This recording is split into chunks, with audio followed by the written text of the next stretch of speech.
పిలుపునిచ్చుకుంటే కాంగ్రెస్ వాళ్ళు ఆర్మూర్లో పిలుపునిచ్చుకుంటే ఈడ పోలీసులను పంపించి ఇది ఏం ప్రభుత్వము ఏం జరుగుతుంది తెలంగాణ రాష్ట్రంలో. ఆర్మూర్ ఎమ్మెల్యే రాకేష్ రెడ్డి గారి ఇంటిని ముట్టడిస్తారని కాంగ్రెస్ నాయకులు పిలుపునిచ్చారు. వాళ్ళు పిలుపునిస్తే ఇందూరు జిల్లా వ్యాప్తంగా బీజేపీ నాయకులను కార్యకర్తలను హౌస్ అరెస్ట్లు చేసి అందరినీ పోలీస్ స్టేషన్లకు తరలిస్తున్నారు. భీమ్గల్ మండలాధ్యక్షుడైన నా ఇంటికి కూడా రాత్రి 3 గంటల నుంచి పోలీసులు నైలు చుట్టూ తిరుగుతూ ఉన్నారు. మోసపు 6 గ్యారంటీలు 420 బూటకపు హామీలు ఇచ్చింది మీరు.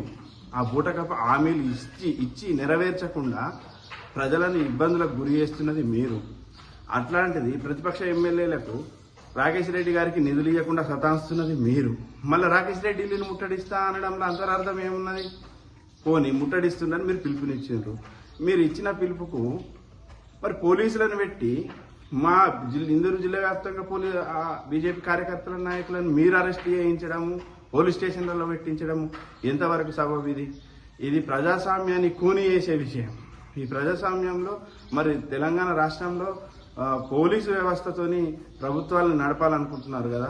మీ ప్రభుత్వానికి రోజులు దగ్గర పడ్డట్టున్నాయి. భారతీయ జనతా పార్టీతో పెట్టుకున్నారు. భారతీయ జనతా పార్టీ ఒక కార్యకర్త 500 మంది వేరే పార్టీ నాయకుల కార్యకర్తలకు సమానంగా వ్యవహరిస్తాడు. నీతి నిజాయితీ కలిగిన పార్టీలో మేమున్నాం. మమ్మల్ని ఇబ్బంది పెట్టే విధంగా ఈ అక్రమ అరెస్ట్ చేసుడు, అక్రమ హౌస్ అరెస్ట్ చేసి పోలీస్ స్టేషన్లకు తరలించడం ఈ ప్రభుత్వానికి చేతకానితనానికి నిదర్శనం అని చెప్పేసి మేము తీవ్రంగా హెచ్చరిస్తున్నాం. మమ్మల్ని అరెస్ట్ చేయడం ఇది ప్రజాస్వామ్యాన్ని కూని చేయడమే. ఈ అక్రమ అరెస్టులను మేము తీవ్రంగా